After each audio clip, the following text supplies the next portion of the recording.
है। आइए sir, what do you mean by, so why do we have this doctrines? The doctrines are believes, ठीक है। Doctrines are what? Believe. जैसे court जो आपके पहले चर्च वगैरह की तरफ से आते थे ना, तो वो आएगा कौन से सर? डॉक्ट्रिन्स वाला पोर्शन में। सर हम जब कंपनीज एक्ट पढ़ेंगे तो हम तीन डॉक्ट्रिन्स पढ़ेंगे। हम कितने डॉक्ट्रिन्स पढ़ेंगे सर? हम तीन डॉक्ट्रिन्स पढ़ेंगे, ठीक है। सर वो कौन से डॉक्ट्रिन्स है सर? सबसे पहले है सर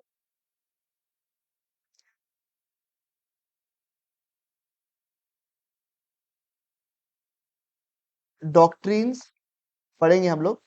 और डॉक्ट्रिन्स कौन से सर? सबसे पहला है डॉक्ट्रिन ऑफ अल्ट्रा वायर्स। पहला कौन सा डॉक्ट्रिन पढ़ेंगे हम लोग?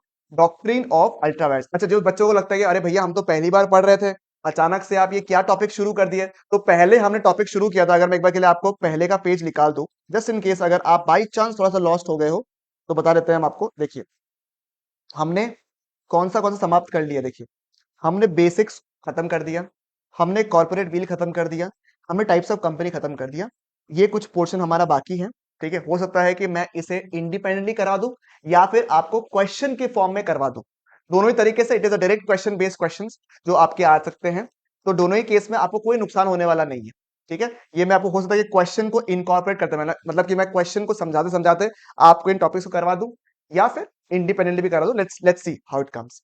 और एक लास्ट टॉपिक है आपके कंपनीज एक्ट में। सर क्या कंपनीज एक्ट समाप्त हो गया क्या? नहीं भैया, थोड़ा सा पोर्शन खत्म हुआ है आपका कंपनीज एक्ट का, या कर रहे हैं बेसिकली, ठीक है। यस, तो ये दो टॉपिक है, how do you incorporate a company, and कुछ कुछ रेलेवेंट टॉपिक्स जैसे सेक्शन 9 के कुछ कुछ टॉपिक्स है वो डिस्कस करेंगे, ठीक है ना। वो डिस्कस करेंगे। वो हो सकता है कि मैं क्वेश्चन में छुपका दूं या फिर अलग से कर, बट आपके लिए जो एग्जाम के लिए बहुत रेलेवेंट होता है वो है डॉक्ट्रिन्स, क्योंकि डॉक्ट्रिन्स का कॉन्सेप्ट भी बहुत रेलेवेंट है और डॉक्ट्रिन्स आता भी बहुत सारा। तो हम डिस्कस कर रहे हैं डॉक्ट्रिन्स वाला पोर्शन, ठीक है ना। फिर मत बोलेगा बताए नहीं थे। प्यार की कश्ती में है, लहरों की मस्ती में है।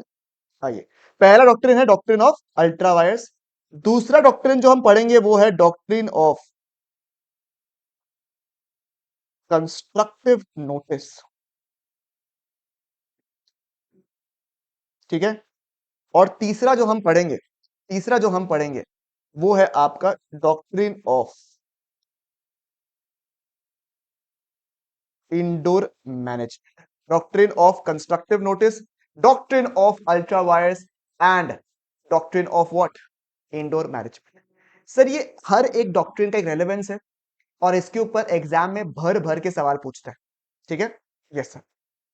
So what do you mean bye doctrine of ultra vires? Sir ultra vires का मतलब है beyond the powers. Ultra vires का मतलब क्या है सर? अल्ट्रा वायर्स का मतलब है बियॉन्ड द पावर्स, यानी कि सर अगर हमने कंपनी का जो पावर्स है, कंपनी के जो मैक्सिमम पावर्स है, उसके बियॉन्ड अगर कंपनी के साथ में कोई भी ट्रांजैक्शन किया, वो ट्रांजैक्शन को हम नल एंड वॉइड डिक्लेयर कर सकते हैं। सर समझ में कैसे आएगा सर कि कंपनी का पावर क्या है सर? समझ में कैसे आएगा सर? तो भैया कंपनी का जो मैक्सिमम अमाउंट ऑफ पावर है या फिर कंपनी क्या कर सकता है, वो कहां लिखा हुआ है आप मुझे बताइए।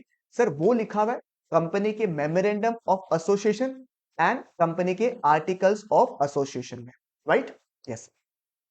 तो सर जब कंपनी के साथ में आप डील कर रहे हो, जब भी आप कंपनी से में डील कर रहे हो, तो कंपनी का मैक्सिमम रूल्स, रिस्पॉन्सिबिलिटीज, पावर्स कहां पे लिखा हुआ है? सर कंपनी के महुआ यानी कि मेमोरेंडम ऑफ एसोसिएशन में, मोए में और ओए में, यानी आर्टिकल्स ऑफ एसोसिएशन में। तो अगर आप एक चीज ध्यान रखिएगा, अगर आपने कंपनी के साथ में डील किया और ऐसा कोई ट्रांजैक्शन कैरी आउट किया जो कि कंपनी के मोए और ओए में यानी कि मेमोरेंडम एंड आर्टिकल्स में कि पावर की बियॉन्ड है, यानी कि कंपनी ऑथराइज्ड ही नहीं था, कंपनी भैया ऑथराइज्ड ही नहीं था, बट फिर भी आपने डील कर लिया कंपनी के साथ में, देन इन दैट केस वैसा ट्रांजैक्शन जो है वो वॉइड हो जाएगा। वैसा ट्रांजैक्शन क्या हो जाएगा मेरे लालास? वॉइड हो जाएगा। सर वॉइड हो जाएगा मतलब? सर वॉइड हो जाएगा मतलब कि सर अब आप चाह कर भी उसके खिलाफ कोई लीगल केस नहीं कर सकते। कोई बात नहीं कशिश, ठीक है ना। सर क्या हो जाएगा सर, आप उसके खिलाफ कोई भी लीगल केस नहीं कर सकते। ठीक है, यानी कि सिंपल लैंग्वेज बताइए सर, सिंपल लैंग्वेज में कंपनी का एक स्पेसिफाइड पावर है, और अगर आप पावर्स के बियॉन्ड कोई भी ट्रांजेक्शन एंटर करता है, अगर कंपनी डील करता है या फिर बाहर वाला डील करता है, कोई भी ऐसा ट्रांजैक्शन जो कि कंपनी के बाहर है, तो भैया वो ट्रांजैक्शन ही अपने आप में वॉइड ऐप इनिशियो हो जाएगा। यानी कि आप चाह कर भी उसको लीगली एनफोर्स नहीं कर सकते, उसको आप लीगली एनफोर्स नहीं कर सकते। और सर ये पावर्स कहां लिखा हुआ है? कंपनी के मेमोरेंडम एंड आर्टिकल्स में। यानी कि सर समराइज पॉइंट में क्या है सर, सर जब भी आप कंपनी के साथ में डील करो, जब भी आप कंपनी के साथ में डील करो, तो कंपनी के डॉक्यूमेंट्स को पढ़ के करो, कंपनी के मेमोरेंडम, कंपनी के आर्टिकल्स, कंपनी के जो पब्लिक डॉक्यूमेंट्स है उसको पढ़ के करना। क्योंकि अगर आपने उसे नहीं किया, आपने उसे नहीं पढ़ा, और अगर आपने बाय चांस कॉन्ट्रैक्ट कर लिया कंपनी के साथ में जो कि कंपनी के पास में पावर भी नहीं था, तो भैया वॉइड है। आप चाह कर भी उसके खिलाफ, अगर बाय चांस उसने पैसे देने से मना कर दिया या सामान देने से मना कर दिया, तो आप चाह कर भी कंपनी के खिलाफ केस नहीं कर सकते। ये है the concept of ultra vires beyond the powers. और इसमें एक बहुत क्लासिकल केस स्टडी है, एशबरी रेलवे कैरियज, ठीक है, वर्सेस रिची का एक बहुत इंपॉर्टेंट केस है। ये भी हम पढ़ेंगे, भी के अभी पढ़ेंगे। ठीक है, yes sir. Sir what do you mean bye, और मैं आपको बताऊं मजेदार पॉइंट, ये तीनों के तीनों डॉक्ट्रिन्स जो है ना, doctrine of indoor management, doctrine of constructive notice and doctrine of ultra vires, ये तीनों के तीनों जो है ना सर, ये एकदम सेम केस है। मतलब ये दोनों कोई फर्क नहीं है इसमें। ठीक है, इन मतलब ये तीनों में, मैंने थोड़ा सा गलत बोल दिया है, तीनों सेम है, मैंने गलत बोल दिया इसमें। मैं ये बोलने की कोशिश करूँ, तीनों आपस में लिंक्ड है। ये तीनों आपस में क्या है भैया, ये तीनों आपस में लिंक्ड है।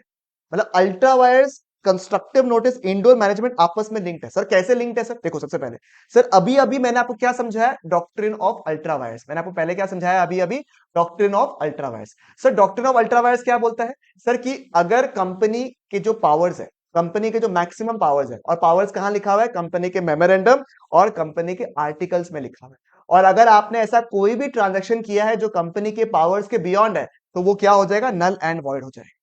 ठीक है, ये कहां लिखा हुआ है? Doctrine of ultra vires. Sir doctrine of constructive notice क्या बोलता है पता है क्या? डॉक्ट्रिन ऑफ कंस्ट्रक्टिव नोटिस बोलता है आपको कि जब भी आप, ये एक प्री अजम्पशन है, ये एक क्या है? प्री अजम्पशन, कि भैया जब भी आप कंपनी के साथ में डील करोगे ना, जब भी आप कंपनी के साथ में डील कर रहे हो, तो ये प्री अज्यूम्ड है कि भैया कंपनी के जो भी पब्लिक डॉक्यूमेंट्स होते हैं ना, कंपनी के जो मेमोरेंडम है, कंपनी के जो आर्टिकल्स है, उसको आपने ध्यान से पढ़ा होगा और आपने उसको समझा होगा। ठीक है, तो आपको बात समझ में आ रहा है ना? तो ये आपको डॉक्ट्रिन ऑफ कंस्ट्रक्टिव नोटिस क्या बोलने की कोशिश कर रहा है, कि भैया जब भी कंपनी का आप पढ़ो, जब भी आप कंपनी के साथ में डील करो, जब भी आप कंपनी के साथ में डील करो, तो भैया कंपनी के डॉक्यूमेंट्स को पढ़ो। और हम ये अज्यूम कर रहे हैं, अगर आपने नहीं पढ़ा आपकी गलती है भैया, अगर आपने नहीं पढ़ा तो आपकी गलती है, हमें नहीं पता। हमें, हमारे पास बाद में मत आइएगा आप कि हमने आपको बोला नहीं है।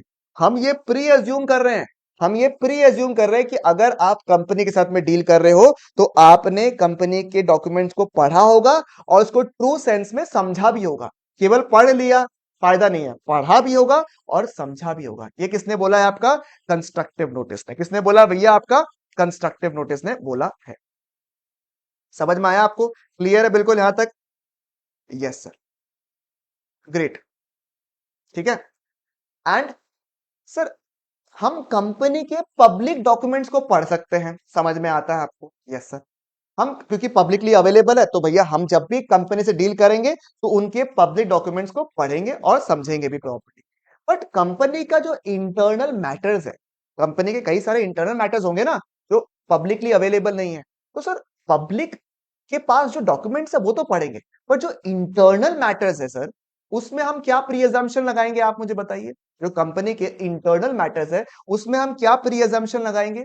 कि सर कंपनी के जो भी इंटरनल मैटर्स है उसके बारे में तो हमें पता नहीं होगा, हम मतलब आउटसाइडर्स को पता तो नहीं होगा, तो हम क्या प्री अज्यूम करेंगे? हम यही अज्यूम करेंगे कि कंपनी का जो इंटरनल मैटर्स है वो सारे इन प्लेस है, सारे चंगे हैं। आपको बात समझ में आया कुछ? सर ये कौन सा डॉक्ट्रिन है? Doctrine of indoor management. समझ में आया आपको? सर मतलब ये तीनों के तीनों डॉक्ट्रिन्स आपस में इंटरलिंक्ड है भैया। अल्ट्रा वायर्स ये बोलता है कि कंपनी का पावर्स के बियॉन्ड अगर कुछ काम किया ना कंपनी के साथ में, तो भैया वॉइड है, आप केस नहीं कर सकते। तू क्या बोलता है कि कंपनी से जब आप डील कर रहे हो तो लॉ ये प्री एज्यूम कर रहा है कि कंपनी के पब्लिक डॉक्यूमेंट्स को आपने पढ़ लिया है। ठीक है, बाद में नहीं पढ़ा तो हमारी गलती नहीं है, और भैया वो तो अल्ट्रा वायर्स हो जाएगा, वो वॉइड हो जाएगा। थर्ड क्या है सर, थर्ड वाला जो है वो आउटसाइडर के फेवर में, थर्ड वाला जो है वो आउटसाइडर के फेवर में।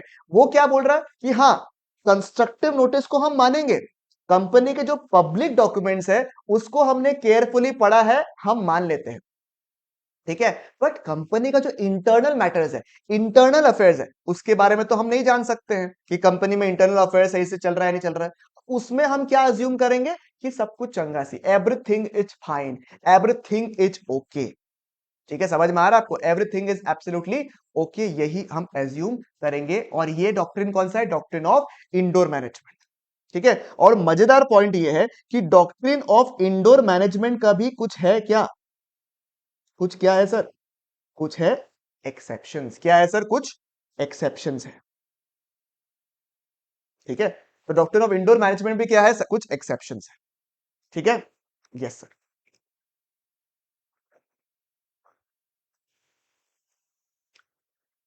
आइए अब एक एक करके डिटेल में डिस्कस करते हैं। सबसे पहला क्या है sir, doctrine of ultra vires. Sir what do you mean bye doctrine of ultra vires sir? Sir ultra vires का मतलब होता है, सॉरी चैट देख रहा था, सॉरी, ठीक है, अल्ट्रा वायर्स का मतलब क्या होता है, बियॉन्ड द पावर्स, ठीक है, beyond the powers of the memorandum and articles, ठीक है, बियॉन्ड द पावर्स, देखो यहाँ पे लिखा हुआ भी है, beyond the powers of the memorandum and articles, ठीक है। Yes sir. और अगर आपने कोई भी ट्रांजैक्शन ऐसा एंटर किया जो कि क्या है सर, मुझे बताइए आप लोग, बियॉन्ड द पावर्स है, देन इन दैट केस उन ट्रांजैक्शंस को हम क्या मानेंगे, एज अल्ट्रा वायर्स मानेंगे, ठीक है। यानी कि कोई भी ट्रांजैक्शन अगर आपने किया जो कि अल्ट्रा वायर्स है तो वो क्या होगा सर, वो वॉइड होगा और लीगली एनफोर्सेबल नहीं होगा। इसमें एक बहुत क्लासिकल केस स्टडी है, कौन सा sir, Ashbury Railway Carriage Iron Company Limited versus Riche, ठीक है। आइए मैं एक काम करता हूं, मैं एक काम करता हूं, ये वाला पोर्शन जो है आपको लिखवा देता हूं, ठीक है, ये वाला पोर्शन जो है मैं आपको लिखवा देता हूं, एक काम कर,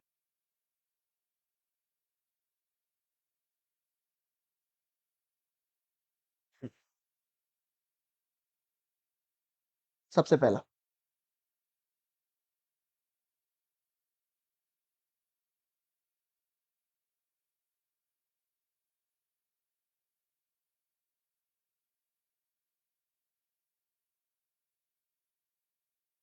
सोने क्या पूछ रही हो, समझ नहीं आया, ठीक है। पहला पॉइंट, ठीक है, अल्ट्रा वायर्स का मतलब क्या होता है, अल्ट्रा वायर्स का मतलब क्या होता है, क्या समझे, बियॉन्ड द पावर्स, ठीक है, अल्ट्रा वायर्स का मतलब क्या होता है, बियॉन्ड द पावर्स, ठीक है। नंबर टू,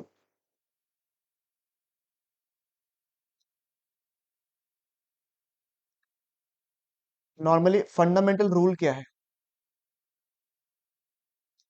फंडामेंटल रूल क्या है, सब फंडामेंटल रूल है of the company law, fundamental rule है ऑफ द कंपनी लॉ, क्या, कि ऑब्जेक्ट्स ऑफ द कंपनी जो है, objects of the company, objects of a company कहाँ स्टेटेड रहता है, मुझे बताइए, कहाँ स्टेटेड रहता है भैया, are stated in the, very good, memorandum of association and articles of association, ठीक है। Number three, number three, any act, any act done or a contract made, any act done or a contract made, ठीक है, which is, which is what, beyond the powers, मतलब जो भी powers था company का उसके बियॉन्ड, ऑफ द कंपनी की बात कर रहे हैं आपको, ठीक है, मतलब beyond the powers of the directors की, डायरेक्टर्स तो चले चले गए, but also beyond the powers of the company, ठीक है।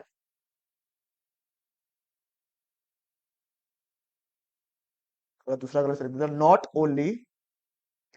Not only of the directors, not only of the directors but also the company,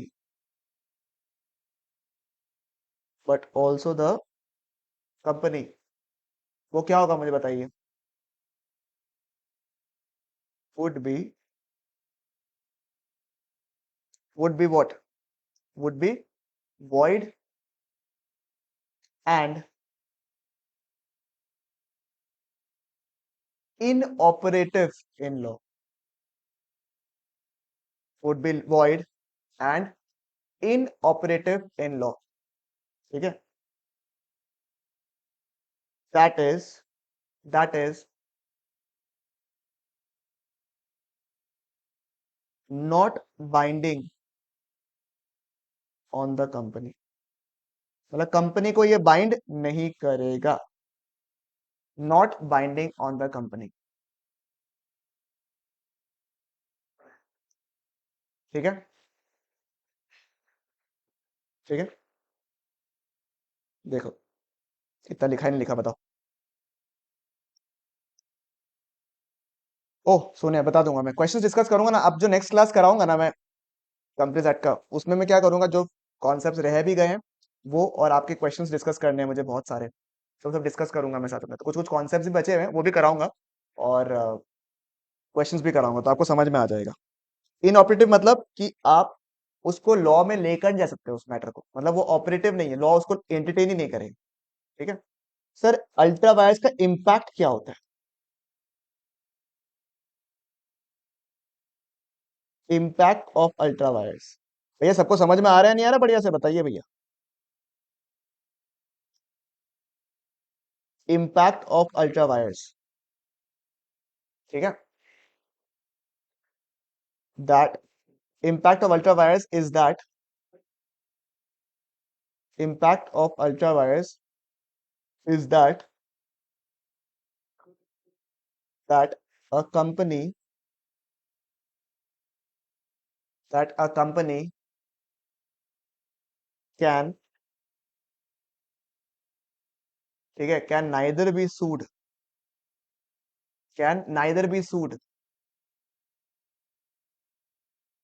nor can it sue on it, ठीक है। Neither can be suit मतलब कि ना आपके खिलाफ कोई केस कर सकता है, ना ही कंपनी जो है वो क्या कर सकता है, मुझे बताइए आप लोग। ना ही कंपनी सूट फाइल कर सकता है, ना ही उसके अगेंस्ट कोई सूट फाइल कर सकता है, ना ही कंपनी किसी के खिलाफ सूट फाइल कर सकते, ठीक है, राइट। ये कौन सा नंबर पॉइंट हो गया भैया? 4, ठीक है। Number 5, number 5,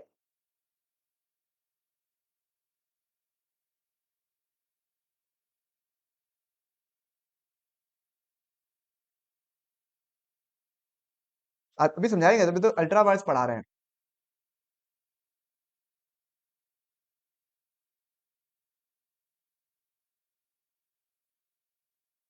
and ultra vires transaction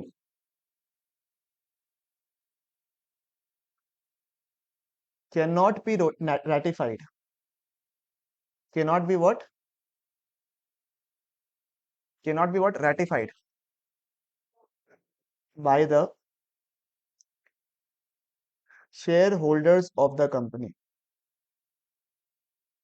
सब मतलब, सर जैसे एग्जांपल, अभी एक बार आपने अल्ट्रा वायर्स ट्रांजैक्शन कर लिया, तो ऐसा नहीं कि आपने अल्ट्रा वायर्स कर लिया, भूल से गलती हो गया, गलती से मिस्टेक हो गया भैया, तो उसको रेक्टिफाई कर लेंगे, कोई रेक्टिफिकेशन अलाउड नहीं है, कोई भी रेक्टिफिकेशन अलाउड नहीं है, मतलब आप कोई भी हालत में उसको चेंज नहीं कर सकते, ठीक है, चलेगा।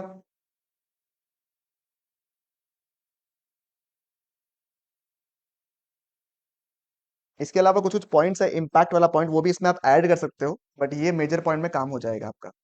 ठीक है, यस। तो मैंने आपको अल्ट्रा वायर्स का बढ़िया से ये वाला पॉइंट लिखवा दिया है, जिससे आपका काम तो बढ़िया से हो जाएगा मेरे हिसाब से।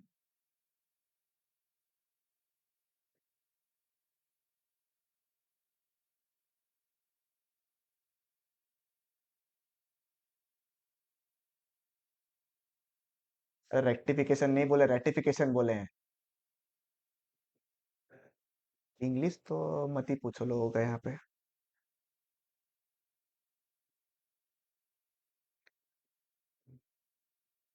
चलिए इसे बेटर तरीके से लिखवा दिया आपको। ठीक है, आइए एक बार पहले इफेक्ट ऑफ अल्ट्रा वायर्स पढ़ लीजिए। ये आपने ऑलरेडी समझ लिया है। अल्ट्रा वायर्स में क्या होता है, कोई भी ट्रांजैक्शन अगर अल्ट्रा वायर्स होता है तो वॉइड ऐप इनिशियो रहता है। कोई भी रैटिफिकेशन करेक्शन पॉसिबल नहीं है, चाहे वो शेयर होल्डर्स चाहे तब भी पॉसिबल नहीं है। कोई रैटिफिकेशन या फिर एस्टॉपल इज नॉट पॉसिबल। हाँ, आप चाहो तो कोर्ट से इंजंक्शन ऑर्डर ले सकते हो।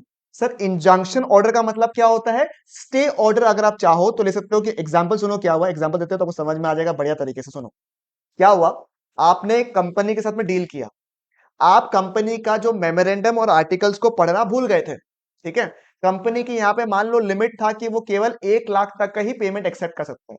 ठीक है, कितना तक का पेमेंट कर सकता है, 1 लाख तक का ही पेमेंट आप एक्सेप्ट कर सकते हैं। ठीक है, अब आपने 1 लाख के ऊपर का पेमेंट कर दिया, आपको नहीं पता था, आपने उसके पब्लिक डॉक्यूमेंट्स को नहीं पढ़ा था, आपने 1 लाख के ऊपर पेमेंट कर दिया। ठीक है, तो भैया अब तो गलती तो हो गया, देखा जाए तो वो ट्रांजैक्शन क्या हो जाएगा, अल्ट्रा वायरस यानी कि आपका वॉइड हो गया। बट आप चाहो तो एक बार के लिए कोर्ट से इंजंक्शन ऑर्डर ले सकते हो, स्टे ऑर्डर ले सकते हो कि भैया सुनिए हमने पेमेंट गलती से कर दिया है, एक बार आप इस ट्रांजैक्शन को स्टॉप करा दो, ताकि वो आगे उसको इस्तेमाल नहीं करे, और फिर आपस में सहला के आपको जो रुपया लेना है वो आप ले लो। तो आप इंजंक्शन ऑर्डर जो है वो ले सकते हो। ठीक है, अगर डायरेक्टर्स ऐसा कोई ट्रांजैक्शन में एंटर हो रहे हैं, जानबूझकर एंटर कर रहे हैं ताकि वो अल्ट्रा वायर्स हो, then in that case directors लोग भी पर्सनली रिस्पॉन्सिबल हो सकते हैं। तो ये वाले कुछ कुछ पॉइंट्स थे जो आपके काम आ रहे थे। ठीक है, ओके। अब इसका जो केस स्टडी है वो पढ़ लेते हैं हम लोग। इसमें कुछ याद ऐड करना है, चलो इसमें ऐड कर लो, एक काम का 2-3 पॉइंट खाली तो याद कर लो, इसी में नोट्स में ऐड कर लो भैया। ठीक है, इंजंक्शन जो है, इंजंक्शन, इंजंक्शन अलाउड है। ठीक है, नंबर 7 क्या है, डायरेक्टर्स लोग, डायरेक्टर्स लोग पर्सनली रिस्पॉन्सिबल हो सकता है इफ इन्वॉल्व, है ना, राइट, यस। एक बार ही मिलेगा, नहीं नहीं ऐसा कुछ नहीं है, वो तो कोर्ट डिसाइड करेगा। ठीक है, अब इसका एक बहुत रेलेवेंट केस स्टडी है, एग्जाम के पर्सपेक्टिव से इंपॉर्टेंट है। ठीक है, वो है Ashbury Railway Carriage Iron Company Limited versus Riche. इसी का केस स्टडी है। मैंने आपको पहले डॉक्ट्रिन ऑफ अल्ट्रा वायर्स को छन के बता दिया प्रॉपर्ली। हाँ, आपको थोड़ा समय लग सकता है, ठीक है, थोड़ा सा बोरिंग हो सकता है लिखना, बट भैया आपको काम बहुत आएगा ये एग्जाम में, ये मेरी गारंटी। ठीक है, अब Ashbury Railway Carriage Iron company versus Riche का क्या था सर। सर आयरन कंपनी जो था ना, उनका काम था कि वो रेलवे कैरेजेस वैगन्स बनाते। देखो यहाँ पे लिखा हुआ to make sale, to make sale rent hire railway carriages and wagons, ये उनकी ऑब्जेक्ट क्लॉज में लिखा हुआ था, कंपनी के ऑब्जेक्ट क्लॉज में लिखा हुआ था, Ashbury railway carriage iron company के ऑब्जेक्ट क्लॉज में लिखा हुआ था। ठीक है, to carry on business of mechanical engineers, to carry on what, दिखा रहे हैं Palak, to carry on business of mechanical engineers and general contractors, तो मैकेनिकल इंजीनियर जनरल कॉन्ट्रैक्टर्स का काम था। To purchase lease work sell mine minerals land and buildings, जो आपको समझ में आया, railway carriages, mines, minerals, contractors, mechanical engineers, ये सब रिलेटेड काम था किसका, Ashbery railway carriage iron company का काम था। ठीक है, एशबरी रेलवे कैरेज कंपनी जो है वो एक कॉन्ट्रैक्ट में एंटर करते हैं, किसके साथ में, रिची के साथ में। किसके साथ में, आपको समझ में आ रहा, रिची रिच। ठीक है, रिची रिच के साथ में जो है वो कॉन्ट्रैक्ट में एंटर करते हैं, क्या बोल के सर, क्या बोल के सर, कि भैया हम फिनेंस करेंगे on the construction of a railway line in Belgium, यानी कि सर एशबरी रेलवे कैरियर जो है वो एक कॉन्ट्रैक्ट में एंटर करते हैं, किसके साथ में? रिची के साथ में।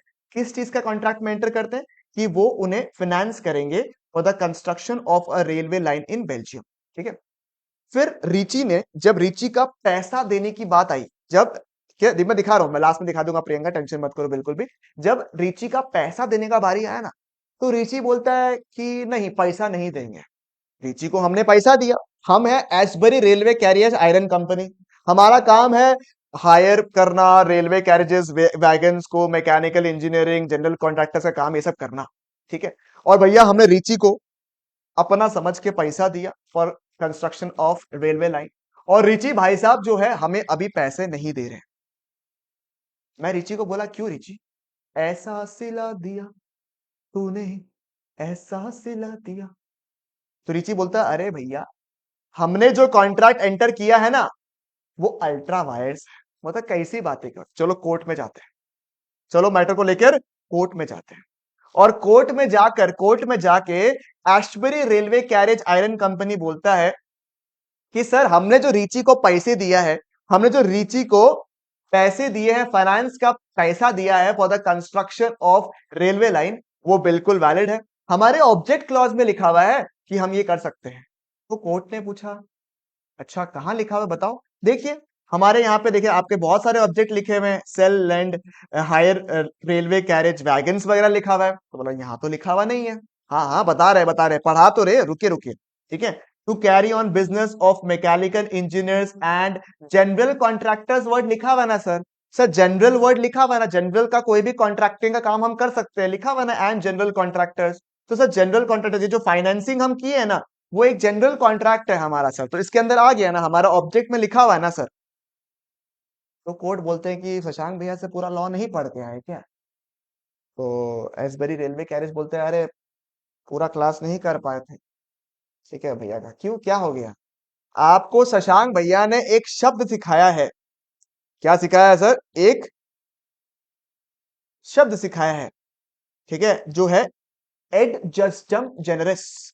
भैया ऐसे देखो, गंदी गंदी बातें मत करो। अरे भाई कोई गंदी बातें नहीं कर रहे हैं, काम का वर्ड सिखा रहे हैं। एड जस्टम जेनरस, क्या वर्ड है सर? Ejusdem generis. क्या शब्द है सर ये? Add जस्टम generous. सर ये क्या है add जस्टम generous sir?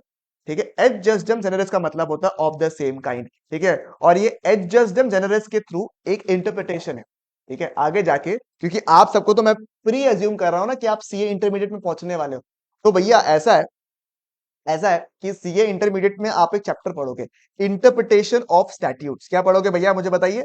Interpretation of statutes पढ़ोगे आप लोग। ठीक है, उसमें आप लोग कई सारे फ्रेजेस एंड वर्ड सीखोगे लॉ के।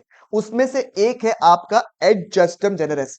सर ये एड जस्टम जेनरस क्या बोलता है कि जो जनरल वर्ड्स जो है ना, जनरल वर्ड्स, अगर वो जनरल वर्ड्स स्पेसिफिक वर्ड्स को फॉलो करता है, ठीक है, अगर जनरल वर्ड्स स्पेसिफिक वर्ड्स को फॉलो करता है ना, तो जनरल वर्ड्स का मीनिंग वो स्पेसिफिक वर्ड से डिराइव करता है। ठीक है, that means whenever a general word follows a specific word, तो भैया वो जनरल वर्ड जो है वो स्पेसिफिक वर्ड्स का फ्लेवर को ड्रॉ करता है। सर एग्जांपल बताइए।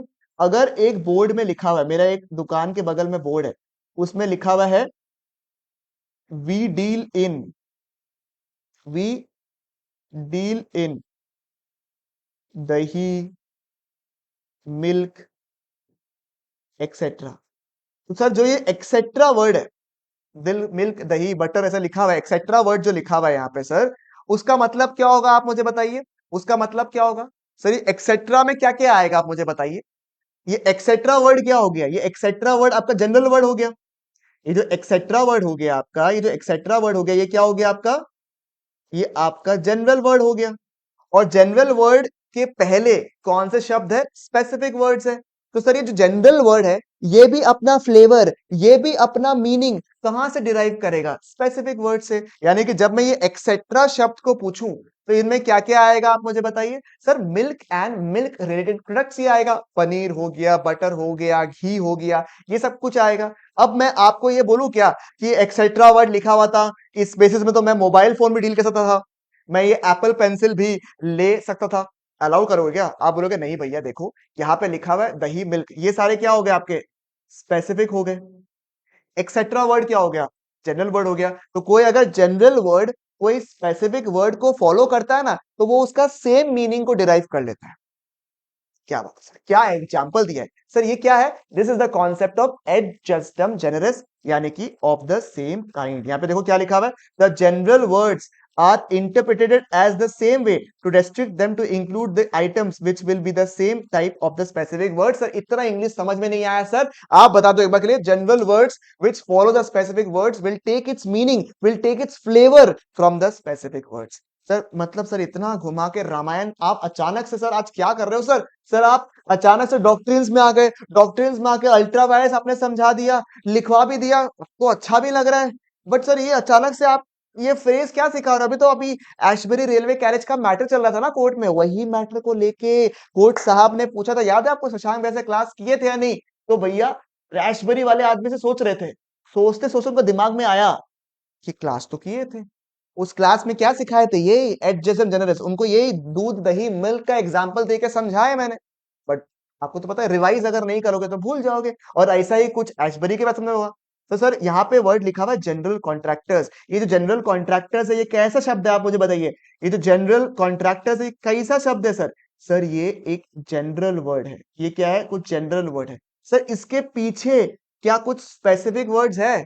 इनके पीछे क्या कुछ स्पेसिफिक वर्ड्स है? The answer is what? Yes sir, इनके पीछे स्पेसिफिक वर्ड्स है। और ये जो जनरल वर्ड है, जो जनरल कॉन्ट्रैक्टर्स है, ये अपना मीनिंग किससे लेगा? सर ये अपना मीनिंग जो है पहले के स्पेसिफिक मैटर से लेगा। यानी कि जनरल कॉन्ट्रैक्टर्स इस कॉन्टेक्स्ट में, जनरल कॉन्ट्रैक्टर्स इस कॉन्टेक्स्ट में will deal with which type of items? In relation to engineering items, in relation to mechanical चीजें, इंजीनियरिंग मैकेनिकल, उससे अदर रिलेटेड अगर कुछ कॉन्ट्रैक्ट्स होगा तो वो इस जनरल कॉन्ट्रैक्ट के अंदर आ जाएगा, उस जनरल कॉन्ट्रैक्ट के अंदर आ जाएगा। उसके अलावा और कुछ भी नहीं आ सकता, because general contractors is the general word. Mechanical engineering hire railway carriage ये होगी आपके स्पेसिफिक वर्ड्स। तो भैया जनरल वर्ड जो है वो अपना फ्लेवर, वो अपना मीनिंग कहां से डिराइव करेगा भैया? आप मुझे बताइए। वो अपने स्पेसिफिक वर्ड से करेगा, राइट? वो अपने क्या करेगा सर? स्पेसिफिक वर्ड से अपने मीनिंग को डिराइव करेगा। यही कुछ कॉन्सेप्ट जो है आपका एशबरी रेलवे कैरियर जो है वो बताने की कोशिश कर रहे थे। और सर यही हुआ इस मैटर में सर, क्योंकि भैया देखो अब आप भावुक हो जाओगे कि भैया देखो ना, रिची को तो पैसा दिया था, फाइनेंस किया था ताकि वो रेलवे लाइन को बना सके, धोखा दिया है। आप एक तो इस तरीके से भावुक हो सकते हो, but law is not about being emotional, law is all about being factual about it. और सर फैक्ट तो भैया यही है कि एशबरी रेलवे कैरियज के पास में कोई पावर नहीं था, ठीक है? पावर नहीं था of financing for the construction, ठीक है? वो उसके ऑब्जेक्ट क्लॉज में नहीं था। तो जो कॉन्ट्रैक्ट में एंटर किया है, जो कॉन्ट्रैक्ट में एंटर किया है, ठीक है, वो बियॉन्ड द पावर्स था। वो क्या था मेरे प्यारे बच्चों? वो बियॉन्ड द पावर्स था। और इसीलिए ये ट्रांजैक्शन जो किया था रिची के साथ में, ये कैसा ट्रांजैक्शन हो जाएगा? ये इनऑपरेटिव हो जाएगा, ये वॉइड हो जाएगा। तो भैया अब आप जो है लीगली एनफोर्सेबल नहीं, लिखा है ना, it has become an what? It has become an ultra vires. It has become what? It has become an ultra vires. And अगर अल्ट्रा वायर्स हो गया है, अगर अल्ट्रा वायर्स हो गया है, तो आपको मैंने बता दिया था वॉइड हो जाएगा, इनऑपरेटिव हो जाएगा। कोई भी हालत में रैटिफिकेशन पॉसिबल, कोई भी हालत में रैटिफिकेशन पॉसिबल नहीं, ठीक है? कोई भी हालत में रैटिफिकेशन पॉसिबल नहीं है। चलेगा बिल्कुल यहां तक की बात है? यहां तक मुझे बताइए भैया।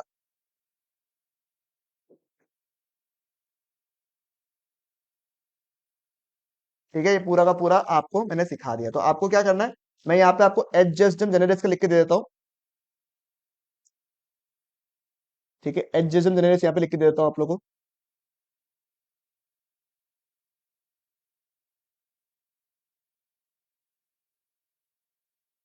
कि general words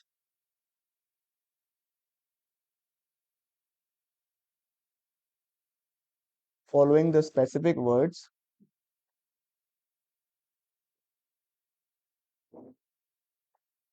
would take its meaning, would take its meaning। हाँ बता रहे हैं। Flavour from its specific words. देखो इसमें क्या लिखा हुआ है, तो इसमें कोर्ट क्या बोला, देखो यहाँ पे क्या लिखा हुआ है। Court held that the word general contractors had to be given a restricted meaning. The word general contractors had to be given what? A restricted meaning. Clear नहीं है भैया, ये क्या वीडियो, एक बार शायद एक बार रेगुलेशन बना के एक बार देखिएगा तो।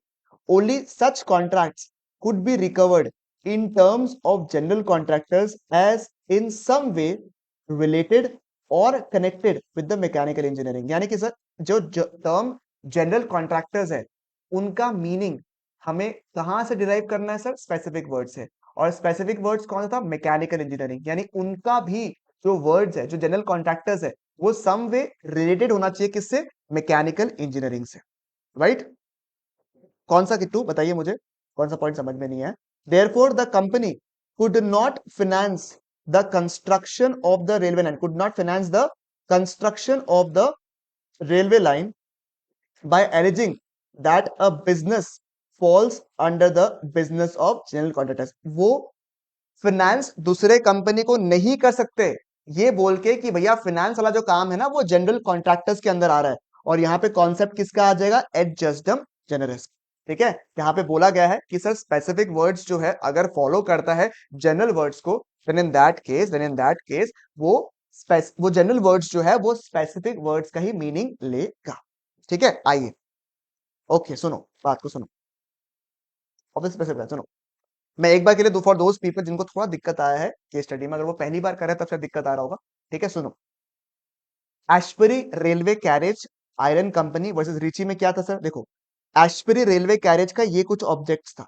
ठीक है, make sale rent hire railway carriages wagons to carry on business of mechanical engineers and general contractors to purchase lease, ये सब माइंड का था। ठीक है, अब उन्होंने क्या किया, इस बीच में रिची को पैसा फिनेंस कर दिया for the construction of railway line. ठीक है, अब रिची भाई साहब ने पैसे देने से मना कर दिया और मैटर किसके पास चला गया? कोर्ट में। ठीक है, कोर्ट में बोला कि भैया कंपनीज एक्ट में लिखा हुआ है ना कि आप कोई भी ट्रांजैक्शन एंटर करोगे, ठीक है, आप कोई भी ट्रांजैक्शन एंटर करोगे तो वो कंपनी की पावर्स में होना चाहिए, वो कंपनी के ऑब्जेक्ट्स में लिखा हुआ रहना चाहिए। करेक्ट है, मैंने सिखाया था ना अभी अभी आपको कि कंपनी कोई भी कॉन्ट्रैक्ट को तभी एंटर कर सकता है जब वो कंपनी के पावर्स में हो। अगर कंपनी ने ऐसा कोई भी ट्रांजैक्शन एंटर किया जो कि कंपनी के पावर्स में नहीं था तो वो भैया कैसा ट्रांजैक्शन हो जाएगा? वो ट्रांजैक्शन जो है आपका वॉइड हो जाएगा। वो ट्रांजैक्शन क्या हो जाएगा मेरे प्यारे बच्चों, बताइए मुझे?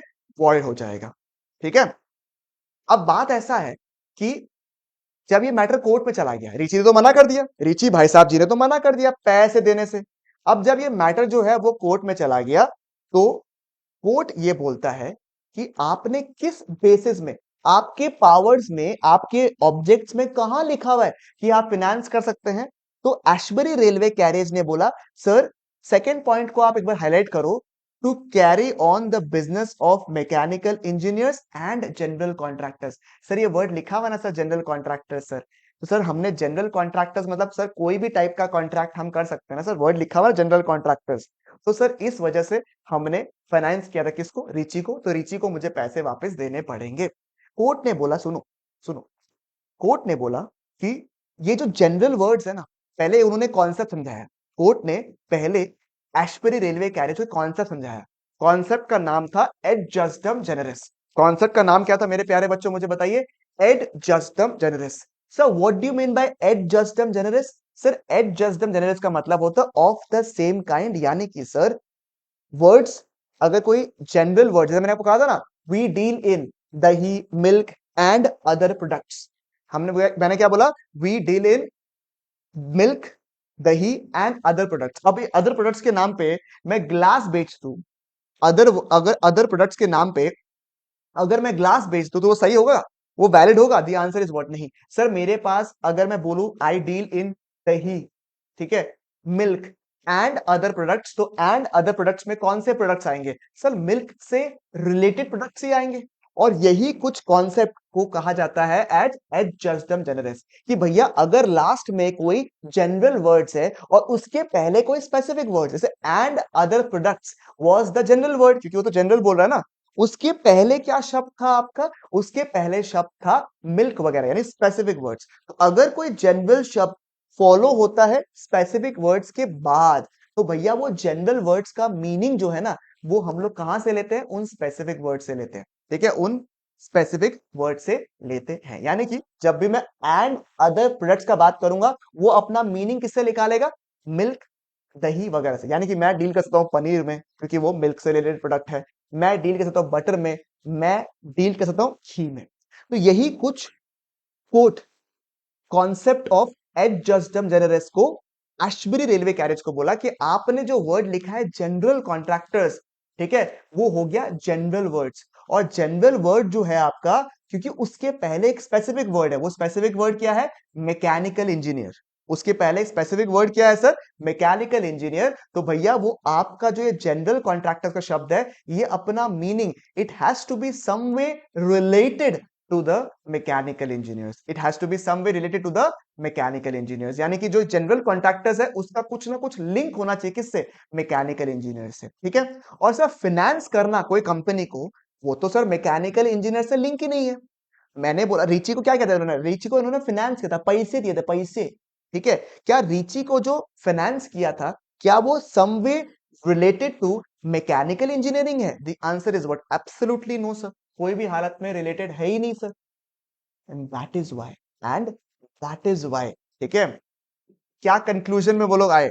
किस कंक्लूजन में वो लोग आए कि भैया ना ना ना, क्योंकि अदर कॉन्ट्रैक्टर्स जो है आपके, जो जनरल कॉन्ट्रैक्टर्स है, उसका मीनिंग मैकेनिकल इंजीनियर से रिलेटेड होना चाहिए। एंड जो डील यहाँ पे किया है रिची के साथ में, वो फाइनेंसिंग का था, जो कि कोई भी तरीके से object of Ashbury railway Carriage में नहीं है।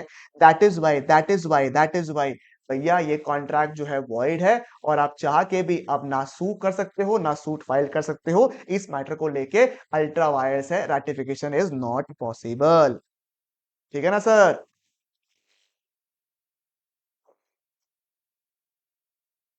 भैया मजा आ रहा है तो वीडियो को लाइक जरूर कर देना। ठीक है, तो उसी के साथ में ये हो गया आपका क्या? Ultra vires. तो पूरे अल्ट्रा वायर्स को मैं डिस्कस क्या किया सर? ये तो मैंने लिखवा दिया आपको पूरा का पूरा अल्ट्रा वायर्स यहाँ पे। ठीक है, उसके अलावा केस स्टडी का नाम बताइए क्या है important? Ashbery railway carriage iron company वैसे रिची, ये था आपका ऑब्जेक्ट्स। इंपॉर्टेंट चीज क्या है? ये वाला कि जनरल कॉन्ट्रैक्टर्स वर्ड जो है इट शुड बी कनेक्टेड और related to the mechanical engineering. Number two, finance जो है, finance of the construction does not fall in the business of general contractors. Number three, concept of et jusdem generis would apply. That means the general words, if following the specific words, will take its flavor, will take the meaning from the specific words, and hence and hence and hence, ठीक है, क्या आपका आपका जो meaning है वो सही नहीं है, यानी कि आप मीनिंग को सही से ले रहे नहीं हो। ठीक है, यस।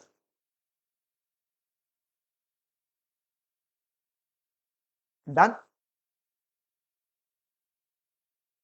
ये वाला पार्ट भी लिखवा देता हूँ, एक काम करता हूँ। लिखवाना है ये वाला पार्ट? बताओ, बोलो भैया, ये लिखवाना है क्या?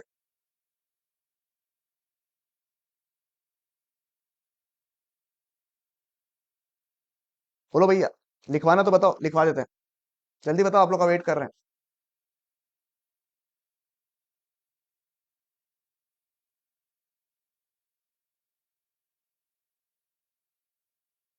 अल्ट्रावायस कंप्लीट। लिखवाना तो लिखवा लेंगे, अगर खुद लिख सकते हो खुद ही लिख लो, बहुत ही बढ़िया बात है। Excellent excellent.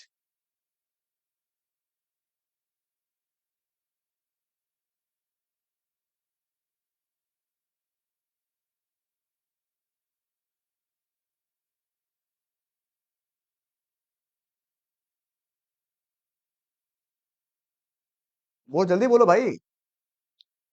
लिखवा दे लो।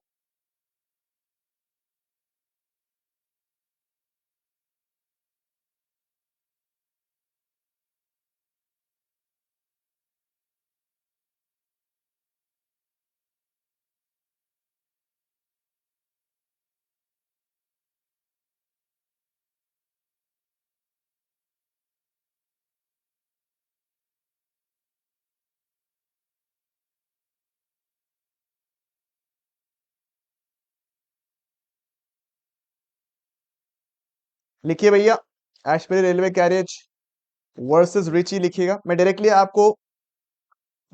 आपको जो है मेन पॉइंट लिखवा देता हूँ।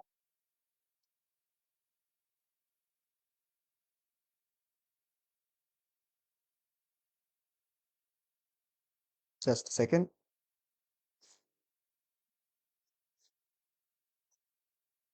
Number one,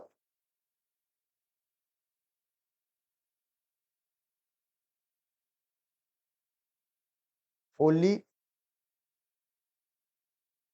such contracts, only such contracts shall be covered under general contractors which are related or connected with mechanical engineering.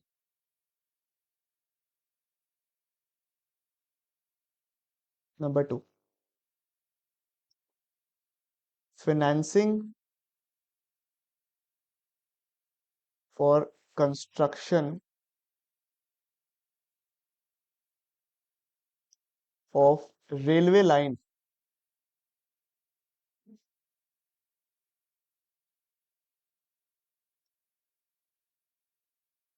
cannot be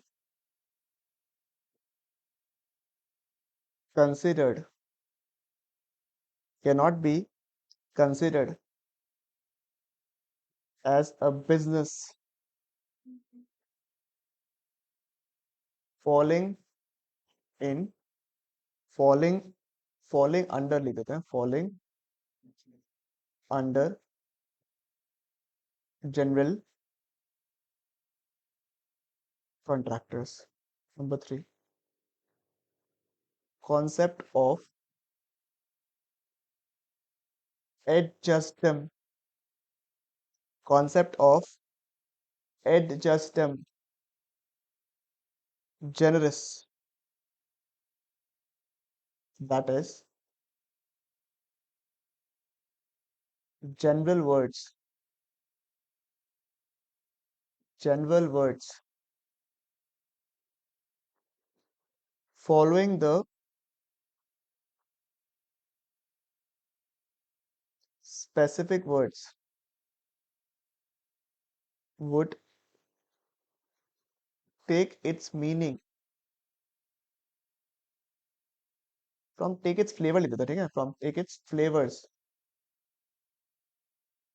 from the specific word. आप चाहो तो ना, आप लोग अगर चाहो तो to be very frank, what you can do, you can keep this one, last वाला जो पॉइंट है ना आपका, उसको आप लोग पॉइंट नंबर वन कर लो, ठीक है, इस ऊपर वाले को पॉइंट नंबर टू कर लो, एंड इसको नंबर थ्री कर लो, एक्चुअली बेटर रहेगा वो, ठीक है। Flavour of the specific from the specific word would be applicable in this case, ठीक है। फिर आपने लिख दिया ओनली सच कॉन्ट्रैक्टर्स, जैसे ये पहले आपने ये वाला लिख दिया पॉइंट को, फिर आपने लिख दिया only such contractors shall be covered under general contractors which are some way related to mechanical engineering. Number three, financing of construction जो है कोई भी हालत से जनरल कॉन्ट्रैक्टर्स का मीनिंग में नहीं आता है, ठीक है। Hence such a transaction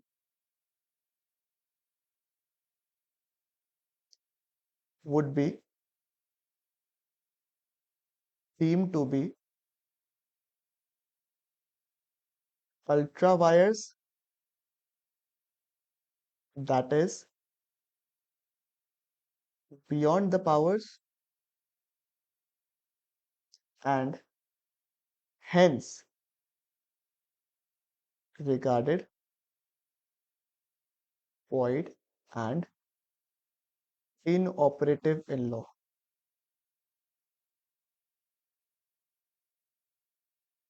and inoperative in.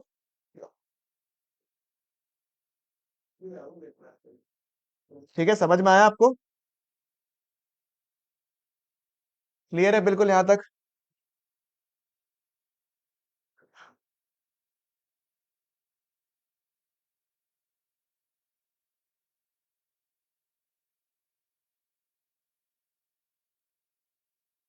This is all about ultra vires concept. This is all about ultra vires concept.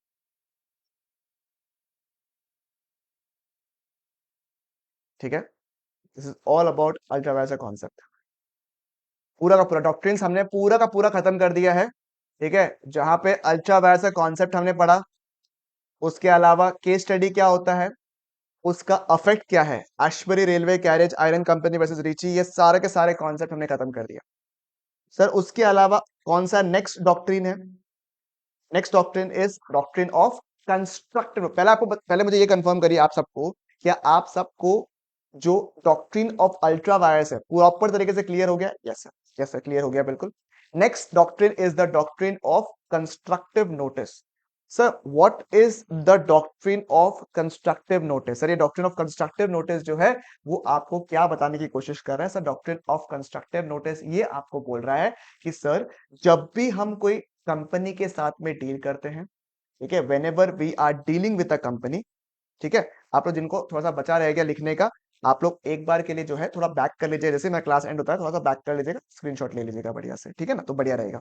सुनिएगा बात को, मैंने कहा डॉक्ट्रिन ऑफ कंस्ट्रक्टिव नोटिस ये बताता है कि जब भी आप कोई कंपनी के साथ में डील कर रहे हैं, then in that case company law as per the doctrine of constructive notice ये प्री एज्यूम कर रहा है, ये क्या कर रहा है मुझे बताइए, प्री एज्यूम कर रहा है कि आपने कंपनी के जितने भी डॉक्यूमेंट्स वगैरह है ना, जितने भी कंपनी के डॉक्यूमेंट्स वगैरह है, जो भी पब्लिक डॉक्यूमेंट्स है, उसको आपने ध्यान से पढ़ा होगा। You must have read them and understood them. You must have what? Red them and understood them in its true sense. आपने उसको ध्यान से पढ़ा होगा एंड आपने उसको समझा होगा। आपने केवल पढ़ा नहीं होगा से सामने चलेगा। You must have read them and you must have understood them in its true sense and its true perspective and its what true perspective। ये है आपका कंस्ट्रक्टिव नोटिस। और सर अगर, क्योंकि प्री अजम्पशन है, ये एक प्री अजम्पशन है that you must have read the documents carefully, ठीक है, उसको आपने ध्यान से पढ़ा होगा, समझा होगा। दैट इज वाई आपका केस में क्या है सर कि अगर कोई ऐसा ट्रांजैक्शन में आप एंटर कर गए जो कि बियॉन्ड द पावर्स था, तो डॉक्ट्रिन ऑफ कंस्ट्रक्टिव नोटिस तो एक्टिव हो जाएगा, क्योंकि डॉक्ट्रिन ऑफ कंस्ट्रक्टिव नोटिस तो पहले क्या हो गया भैया, ये तो ठीक है, ये तो वैसा हो गया ना कि आपको बोलता है ना कि भैया ध्यान से पढ़ो, ध्यान से करो, तो ये तो एकदम प्रिकॉशन टाइप का हो गया। ये क्या हो गया? Doctrine of constructive notice is more like a precaution. एक प्रिकॉशन हो गया भैया, ठीक है, एक प्रिकॉशन हो गया कि आपने डॉक्यूमेंट्स को पढ़ा होगा और समझा होगा इन इट्स ट्रू सेंस, ऐसा हम अज्यूम कर रहे हैं। और अगर आपने नहीं पढ़ा फॉर सम रीजन, तो डॉक्ट्रिन ऑफ कंस्ट्रक्टिव नोटिस तो एक्टिव हो गई। और अगर आप कोई ऐसा ट्रांजैक्शन में एंटर कर देते हो जो कि बियॉन्ड द पावर्स हो गया, जो कि पब्लिक डॉक्यूमेंट्स में नहीं मेंशन था, तो वो हो जाएगा अल्ट्रा वायर्स, यानी कि वॉइड हो जाएगा। तो ये दोनों के दोनों पॉइंट्स जो है बिल्कुल यहाँ पे क्लियर हो गए हैं। ठीक है, yes. And doctrine of indoor management, ठीक है, ये तो बहुत मेरे को लगता नहीं इसमें कोई दिक्कत होने वाला आपको ऐसा, ठीक है। और अगर ये वाला पार्ट भी बताना है तो शॉर्ट में यहाँ पे लिख देता हूं मैं आप लोगों के लिए।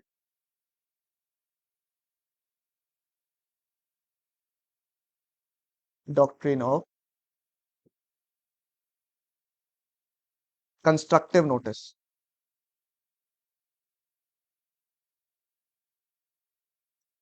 ठीक है। डॉक्ट्रिन ऑफ कंस्ट्रक्टिव नोटिस ये क्या बोल रहा था आपको? ये सर क्या बोल रहा था सर आपको? दैट प्री एजम्पशन है, ये pre assumption that the companies public documents companies public documents have been read and understood, have been read and understood in its true sense, have been read and understood in its true sense। ठीक है, उसको ध्यान से उन्होंने पढ़ा है, red and understood in its true sense. ठीक है, एंड अगर आपने if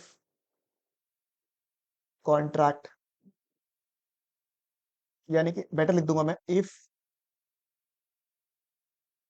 constructive notice not followed या वायलेटेड, जैसे भी आप कर लो, ठीक है, तो वो क्या हो जाएगा मुझे बताइए, अल्ट्रा वायर्स हो जाएगा। क्योंकि पब्लिक डॉक्यूमेंट्स आपने बिना पढ़े कर लिया, तो भैया आपने ऐसा कोई ट्रांजैक्शन एंटर कर लिया जो कि उसकी पावर्स में नहीं था। अल्ट्रा वायर्स हो जाएगा, और अल्ट्रा वायर्स होने से क्या हो जाएगा आपका, वॉइड हो जाएगा।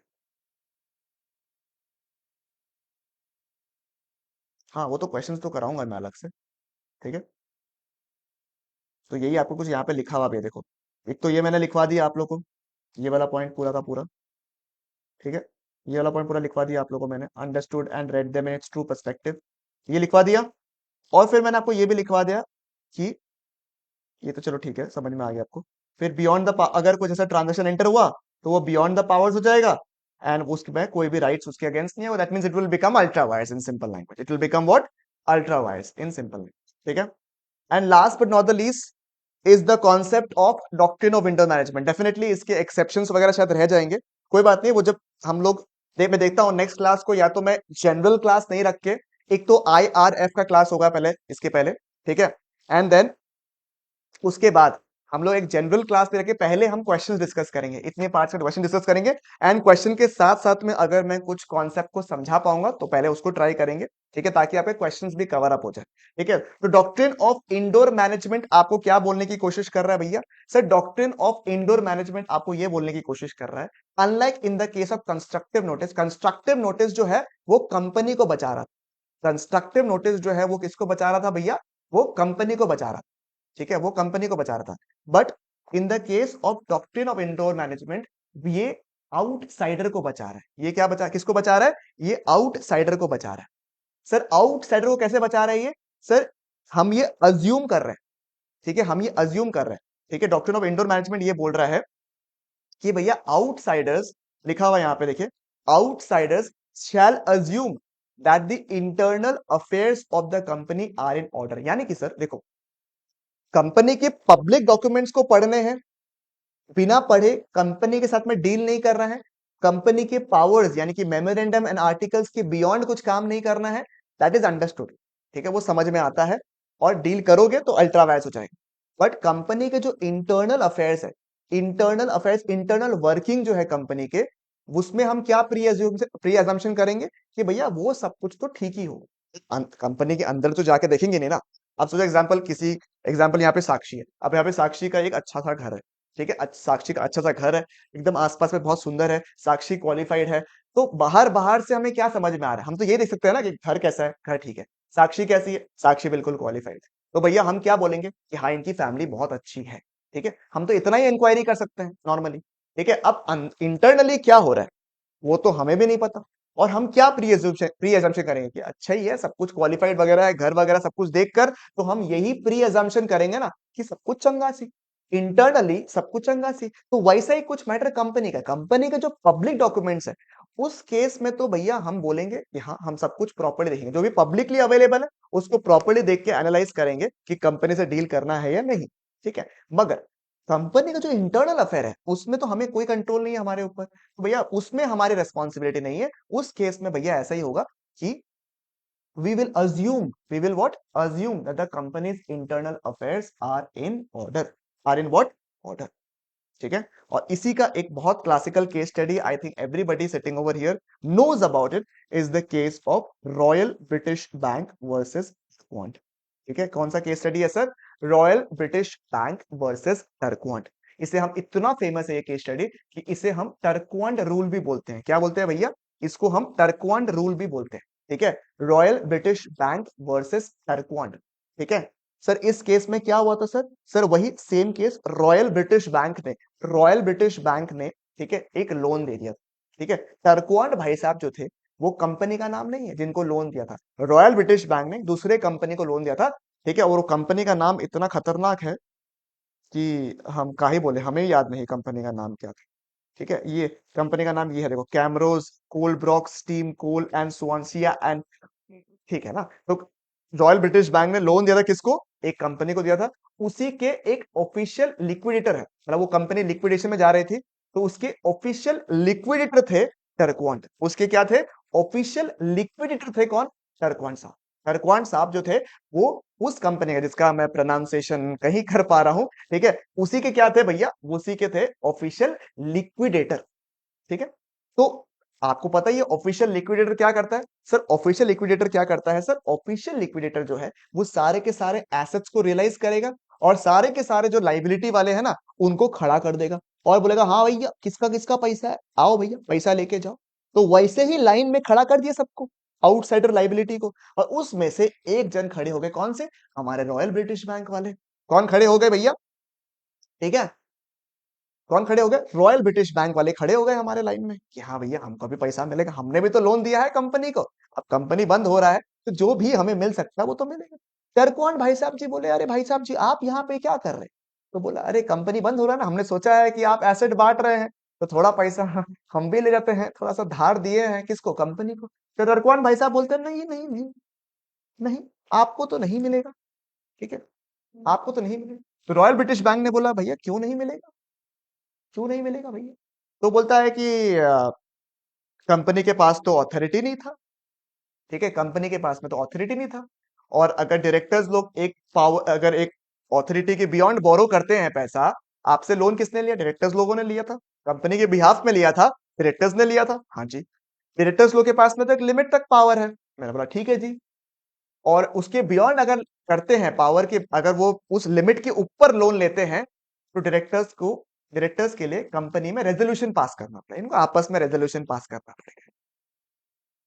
और इन्होंने कोई भी रेजोल्यूशन जो है वो एक, सर माफ कीजिएगा, रेजोल्यूशन पास कर, अच्छा रेजोल्यूशन भी पास किया है इन्होंने, रेजोल्यूशन भी पास किया है, बट उस रेजोल्यूशन में ये नहीं लिखा हुआ है कि डायरेक्टर्स लोग के पास में कितना पावर है। ठीक है, मैं एक बार के लिए वापस समझाता हूँ, ताकि आपका दिमाग जो है थोड़ा सा नॉर्मल रहे, क्योंकि बहुत पढ़ाई किया ना। सुनिए, तो क्या हुआ इस मैटर में भैया? इस मैटर में ऐसा हुआ कि रॉयल ब्रिटिश बैंक ने कंपनी को लोन दिया। रॉयल ब्रिटिश बैंक ने कंपनी को लोन दिया। ठीक है, अब वो कंपनी जो है लिक्विडेशन में चला गया। लिक्विडेशन के बाद में किसको हायर किया गया था? टर्कवान भाई साहब जी। कौन है भैया? अब से टर्कवान नहीं बोलोगे, क्या बोलोगे? टर्कवान भाई साहब जी। तो टर्कवान भाई साहब जी जब सारे एसेट्स को रियलाइज किए और सारे लाइबिलिटी वालों को बुलाए, तो उसमें से रॉयल ब्रिटिश बैंक भी खड़ा हो गया। रॉयल ब्रिटिश बैंक जब खड़ा हुआ और पैसा मांगा, तो टर्कवान भाई साहब जी ने क्या बोला? टर्कवान भाई साहब जी ने बोला कि भैया हम आपको पैसा नहीं देते। तो रॉयल ब्रिटिश बैंक बोला क्यों? बोलता है कि आपको पता है ना कि डायरेक्टर्स के पास में एक पावर तक ही लिमिट है बोरो करने का। मैंने बोला हाँ जी है, और उन अगर बियॉन्ड द पावर्स अगर लोन लेना है तो रेजोल्यूशन पास करना पड़ेगा। मैंने बोला ना रेजोल्यूशन पास में, बट उस रेजोल्यूशन में ये मेंशन तो किया ही नहीं है, इस उस रेजोल्यूशन में ये तो मेंशन किया ही नहीं है कि कितना पावर तक, कितना अमाउंट तक डायरेक्टर्स लोग लोन ले सकता है। और उस बेसिस में, क्योंकि कुछ मेंशन किया हुआ नहीं है, तो यानी कि डायरेक्टर्स के पास इतना पावर ही नहीं था लोन लेने का, तो भैया ये जो ट्रांजैक्शन है यही अपने आप में अल्ट्रा वायर्स है, वॉइड है, हम आपको लोन नहीं देंगे। और भैया रॉयल ब्रिटिश बैंक वाले का सारे के सारे लोग बिल्कुल रोने लग गए। आपको तो पता नहीं किस्सा, आपको तो ये किस्सा ही नहीं पता है, आप छोटे थे ना। तो भैया सबके सब रोने लग गए, और दौड़े दौड़े मेरे पास आए सबके सब। बोलता है कि क्या करे, हमारा इतना पैसा दिया हुआ है, अभी जब पैसा रियलाइज करने का बात आया तो मना कर दिए, क्या करें, आप ही बताइए गुरुदेव, आप ही बताइए। मैंने बोला कि अच्छा, आपने कंपनी के डॉक्यूमेंट्स को पढ़ा था? बोलता हाँ सर, पब्लिक डॉक्यूमेंट्स को पढ़े थे, मेमोरेंडम आर्टिकल्स में मेंशन किया हुआ था कि कंपनी लोन ले सकता है। मैंने बोला अच्छा, और उसमें क्या था? बोला कि अगर बियॉन्ड डायरेक्टर्स को लोन लेना है तो रेजोल्यूशन पास करना है। तो मैंने बोला रेजोल्यूशन पास किया था उन्होंने? बोलता हाँ रेजोल्यूशन भी पास कर दिया था। तो उसके अब रेजोल्यूशन तो कंपनी ने इंटरनली पास कर दिया, अब रेजोल्यूशन पास हुआ या नहीं हुआ ये भी रॉयल ब्रिटिश बैंक को पता है। रेजोल्यूशन में क्या है, रेजोल्यूशन में कितना ऑथोरिटी दिया है, वो एक इंटरनल अफेयर है या नहीं, आप मुझे बताइए। वो एक इंटरनल अफेयर है या नहीं है? और क्या इस इंटरनल अफेयर के बारे में रॉयल ब्रिटिश बैंक को पता चल सकता है? हम क्या अज्यूम कर, अगर रेजोल्यूशन पास कर दिया है, अगर कंपनी ने रेजोल्यूशन पास कर दिया है, कंपनी के मेमोरेंडम में लोन लेना अलाउड था, डायरेक्टर्स को एक पावर के बियॉन्ड पास करने से रेजोल्यूशन पास करा और रेजोल्यूशन भी पास हो चुका है, तो हम क्या एजम्पशन करेंगे कि रेजोल्यूशन सही पास हुआ होगा, रेजोल्यूशन में लिमिट आ गया होगा। We will assume that the internal affair, this is an internal affair, right, कि रेजोल्यूशन में क्या है वो एक इंटरनल अफेयर है कंपनी का, और हम क्या अज्यूम करेंगे कि internal affairs are in order, resolution को प्रॉपर्ली पास कर दिया होगा। अब रेजोल्यूशन में मेंशन नहीं किया हुआ है लोन अमाउंट कितना बोरो कर सकता है, इसके बारे में हमें कैसे पता होगा, मेरे हमें कैसे पता होगा?